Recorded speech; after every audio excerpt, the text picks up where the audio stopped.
Salut à tous, dans cette vidéo, aujourd'hui on va parler de 5 erreurs à ne surtout pas faire dans le parfum, et le but du coup de cette vidéo c'est que je vous les révèle pour que vous ne les fassiez plus du coup à l'avenir. Et sans trop attendre, on va directement commencer par la première erreur dans le parfum qui est un biais au niveau de votre état d'esprit. Vous êtes nombreux à penser que au plus on paye un parfum cher, au plus on met beaucoup d'argent en tout cas sur la table, au meilleur est la qualité. Or c'est complètement faux. Et cet exemple on pourrait le prendre également dans l'industrie par exemple de l'automobile. Au niveau des voitures, on a très souvent l'impression que au plus on va payer une voiture chère, au meilleur sera la qualité. C'est pas toujours vrai. Même chose pour les vêtements, même chose également sur internet au niveau des followers, par exemple sur YouTube. Au plus le nombre est grand, au plus généralement les gens ont tendance à penser que c'est de la qualité, mais c'est pas toujours vrai. J'ai envie de vous dire, c'est pas toujours vrai. Donc vraiment, première erreur, ne pensez pas que au plus vous allez payer un parfum cher, au meilleur vous allez avoir par exemple des compliments, au meilleur sera la composition, les ingrédients, etc. Sachez que c'est faux. Il y a des parfums qui ne coûtent pas très cher et qui ont d'excellentes réactions et qui sont également de très bonne qualité avec de très bonnes performances. Et j'en parlerai probablement sur cette chaîne avec probablement des vidéos du coup où je vous présente des parfums qui coûtent pas très cher et qui sont excellents. Mais sachez vraiment, vous n'avez pas besoin d'aller par exemple vers les parfums de niche. Vous n'en avez pas besoin en tout cas. Vous n'avez pas besoin de payer une fortune votre parfum. Vous n'avez pas besoin de payer par exemple 200 € pour un flacon. Je trouve que c'est un peu cher quand même pour un parfum. Sachez qu'il y a des parfums qui coûtent 40 € comme celui-ci, là j'ai Montblanc Légende, il est très très bien, il coûte pas très cher et franchement il est vraiment excellent au niveau des réactions.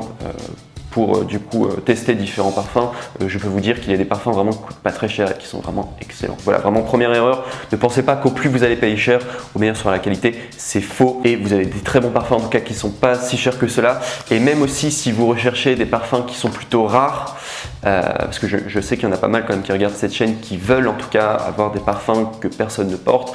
Sachez également que vers les parfums qui sont pas forcément très chers, si vous achetez des parfums qui ont beaucoup de hype du coup au niveau par exemple du marché américain et qui sont pas trop connus en France, vous pouvez très bien les prendre et vous allez voir, ils sont pas très chers et vous allez avoir d'excellentes réactions. Enfin ils vont être très très bons, ce sera des très bons investissements en tout cas. Donc voilà vraiment pourquoi première erreur, ne pensez pas qu'au plus vous allez payer cher, au meilleur sera la qualité. C'est pas toujours vrai, il y a beaucoup d'exceptions en tout cas. Et vous pouvez faire des excellentes affaires en tout cas vers les parfums moins chers. La deuxième erreur par rapport au parfum, qui est une grande erreur selon moi, qui est de porter le même parfum que tout le monde. Selon moi c'est une grande erreur de faire ça, surtout si eh bien, vous êtes du coup en séduction, vous séduisez une personne en ce moment. Parce que le fait de porter un parfum que tout le monde porte, vous augmentez les chances d'avoir finalement le même parfum qu'un de ses ex. Et est-ce que quand vous êtes en relation avec quelqu'un, est-ce que vous parlez de vos ex? J'imagine que non, je pense que c'est une mauvaise chose à faire. Vous n'allez pas raconter toutes vos aventures que vous avez eues avec vos relations précédentes. C'est une grande erreur en tout cas. Et mieux vaut recommencer du coup sur une page blanche dès que vous recommencez une relation avec quelqu'un, parce que dans le meilleur des cas, si vous rappelez des souvenirs positifs de cette personne, finalement la personne avec laquelle eh bien, vous êtes en ce moment en couple, ou la personne avec laquelle eh bien, vous essayez de séduire, elle va se remémorer du coup des souvenirs avec cette personne qu'elle aimait bien. Donc ça va faire de la compétition, du coup, de la concurrence en tout cas avec vous. Je considère en tout cas que ce n'est pas très bien en tout cas. Et également si vous lui rappelez des souvenirs négatifs, par exemple un de ses ex qu'il n'a pas du tout aimé, qui lui a fait des sales coups ou quoi, inconsciemment en tout cas, le fait de porter le même parfum qu'un de ses ex, ça va vous faire perdre des points. Et surtout ce qui est très intéressant par rapport au parfum, il semblerait, il y a des études scientifiques en tout cas qui ont été réalisées. Alors déjà d'une part que le sens de l'odorat est 3 fois plus puissant que toutes les autres formes du coup de sens que vous avez, le sens de la vue, le sens du toucher, de l'ouïe, etc. et du goût. Donc vraiment, faut savoir que déjà le nez est extrêmement puissant. Et surtout, il y a d'autres études scientifiques qui ont prouvé que dès qu'on sent une odeur, eh bien, ça atteint directement notre inconscient et notre conscience, en tout cas, ne le filtre pas. Donc il faut savoir vraiment par rapport au parfum, et c'est pourquoi je vous invite vraiment à ne pas porter le même parfum que tout le monde, parce que autour du parfum, il y a énormément d'émotions, en tout cas, et beaucoup de choses inconscientes qui se passent. C'est pour ça d'ailleurs qu'un parfum, c'est une excellente arme de séduction, hein. On dit très souvent ça. Mais sachez que c'est très riche en tout cas émotionnellement, un parfum, une senteur en tout cas, ça a beaucoup de poids émotionnel. Voilà pourquoi ne portez pas le même parfum que tout le monde, essayez d'avoir un parfum finalement qui est un petit peu moins connu. Alors je dis pas non plus de prendre un parfum ultra unique non plus, mais essayez de prendre un parfum quand même qui n'est pas trop connu non plus. Par exemple là je vais vous montrer, vous avez Dior Sauvage là juste devant vous, c'est un parfum qui est quand même énormément porté. Moi-même dès que je me balade dans la rue, ça m'arrive très souvent en tout cas de sentir Dior Sauvage. Je pense que c'est une mauvaise stratégie en tout cas de le prendre. Même chose, je vais vous montrer un autre parfum.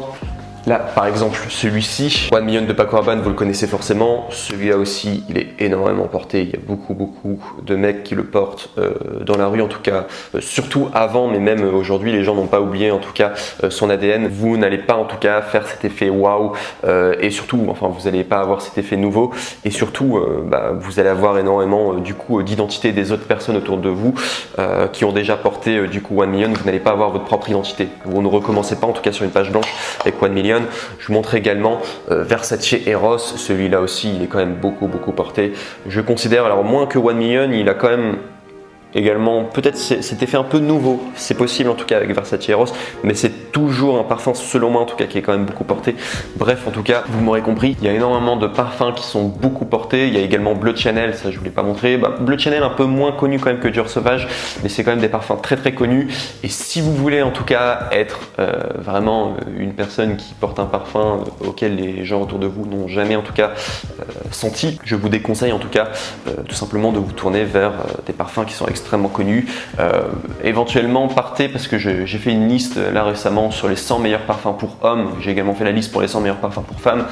Sachez que dans le top 10 des 100 parfums, enfin, si vous descendez au niveau du top 10, je considère que c'est quand même des parfums très connus. Allez peut-être dans le top 20, entre top 20 et top 10, là vous allez avoir des parfums qui seront moins connus et qui seront toujours excellents. C'est peut-être ce que je vous recommanderais du coup si vous ne voulez pas avoir le même parfum que tout le monde. Donc du coup c'est la deuxième erreur par rapport au parfum, ne portez pas le même parfum que tout le monde s'il vous plaît. C'est un peu dommage, surtout si vous aimez bien le parfum, de ne pas avoir finalement votre propre identité. Essayez d'avoir quand même une identité un peu originale, voilà.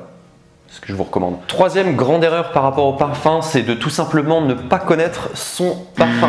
Car il faut savoir que chaque parfum, en tout cas, a sa propre particularité. Moi, je trouve ça juste passionnant. Vous regardez n'importe quel parfum, il y a à chaque fois quelque chose à comprendre, en tout cas, par rapport à son ADN, par rapport à l'image qu'il renvoie, par rapport au contexte de prédilection, là où il est fait, en tout cas, ce parfum. Et voilà pourquoi la troisième erreur serait de ne pas connaître son parfum, tout simplement parce que vous allez probablement faire des erreurs si vous ne connaissez pas votre parfum. Vous allez peut-être mal le doser, vous allez peut-être le porter à des moments qui sont inopportuns. Donc voilà pourquoi vraiment troisième erreur, connaissez votre parfum, ça va vous éviter pas mal d'erreurs en tout cas. Ça c'est moi qui vous le dis. Quatrième erreur par rapport au parfum, et là ça va concerner le stockage. Beaucoup de personnes stockent leur parfum au mauvais endroit et je vais vous donner directement le pire endroit au niveau du parfum, et d'ailleurs c'est l'un des endroits où la plupart des gens stockent leur parfum et surtout pas, faut surtout pas en tout cas stocker ici, c'est dans la salle de bain. La plupart des gens stockent leur parfum dans la salle de bain, or la salle de bain c'est probablement l'un des pires endroits pour stocker son parfum. Pourquoi? Parce que déjà d'une part la salle de bain c'est un endroit très humide et il faut savoir que l'humidité, je vais vous montrer directement un parfum, vous avez le pulvérisateur là ici. Une fois qu'il est ouvert, en tout cas le pulvérisateur, une fois que vous avez ouvert votre parfum, il faut savoir que l'humidité rentre directement par le pulvérisateur. Et donc du coup, eh bien, votre parfum en tout cas se dégrade. Donc voilà pourquoi il faut éviter la salle de bain. Également aussi dans la salle de bain, parfois il y a beaucoup de lumière. Sachez que la lumière est un grand ennemi, en tout cas du parfum, surtout si vous avez un flacon qui est transparent. Là pour celui-là ça va encore, mais pour les flacons qui sont plutôt transparents, sachez que c'est une grande erreur en tout cas de stocker son parfum à un endroit du coup exposé à la lumière. Et également aussi pourquoi la salle de bain est un endroit vraiment pas très bien en tout cas pour les parfums, un endroit vraiment à éviter du coup si vous voulez stocker votre parfum, tout simplement parce que dans la salle de bain il y a également des variations de température. Et il faut savoir que le parfum, faut pas trop l'exposer à la chaleur, il faut plutôt le laisser à une température ambiante, voire même en dessous de la température ambiante. C'est probablement la meilleure des températures pour pouvoir le stocker. Voilà pourquoi ce que je vous recommande si vous voulez stocker votre parfum au bon endroit, eh bien stockez tout simplement votre parfum, vos parfums eh bien, dans un tiroir sombre. Ça, c'est probablement l'un des meilleurs endroits pour stocker son parfum. Également une armoire sombre. Donc voilà, toujours à l'abri de la lumière, voilà, à l'abri de l'humidité. Ou alors soit, là c'est vraiment si vous êtes un puriste, si vous voulez vraiment stocker votre parfum et faire en sorte qu'il puisse avoir eh bien, une conservation optimisée du coup, et que vous êtes vraiment un puriste, eh bien sachez que vous pouvez stocker votre parfum dans une cave à parfum.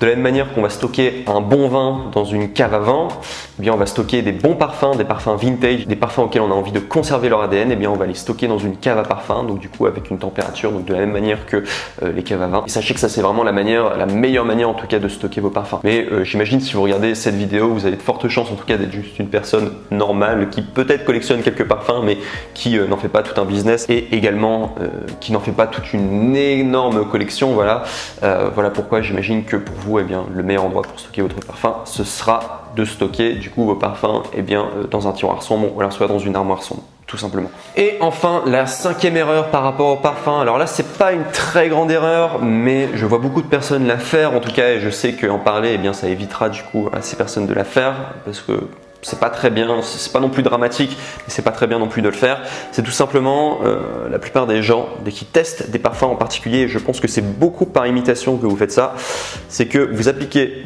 votre parfum comme ça sur un poignet, vous prenez votre autre poignet et vous frottez. Ou alors soit je vois d'autres personnes aussi qui appliquent leur parfum, ils le mettent comme ça sur leur cou et après ils frottent. Or, il faut savoir que frotter, en tout cas un parfum, faut pas le faire tout simplement parce que vous allez détruire les molécules. Parce que qu'est-ce qu'un parfum? C'est un ensemble de molécules. Quand vous allez frotter, vous allez détruire les molécules, notamment les molécules les plus fragiles qui se trouvent très souvent dans les notes d'ouverture, donc les notes de tête. Et voilà, il faut savoir que ces molécules sont quand même assez fragiles. Si vous les détruisez, en tout cas, eh bien, vous allez un peu changer du coup l'ADN de votre parfum, et ce qui va résulter du coup de un peu moins de performance surtout, et également au niveau tout simplement de sa composition, vous n'allez pas avoir eh bien, le même résultat au niveau tout simplement eh bien, de ce qu'il va sentir en fin de compte. Donc voilà pourquoi 5e erreur. Alors c'est pas non plus une erreur très grave, mais c'est quand même une erreur à savoir. Ne frottez pas votre parfum, appliquez-le tout simplement sur vous. On applique comme ça son parfum tranquillement, on applique tranquillement son parfum ici et on n'y touche plus après. C'est vraiment comme ça si vous voulez exploiter au maximum les capacités de votre parfum, tout simplement. C'est aussi simple. Donc voilà tout en tout cas pour cette vidéo sur les 5 grandes erreurs à ne pas faire au niveau du parfum. Je vous remercie pour votre attention et je vous dis à très bientôt. Au revoir. Et au fait, je propose des tests de personnalité pour t'aider à choisir ton parfum et également pour avoir des parfums moins chers dès lors que l'occasion se présente. Voilà pourquoi si ça t'intéresse, tu peux directement cliquer sur le premier lien dans la description. On se rejoint de l'autre côté.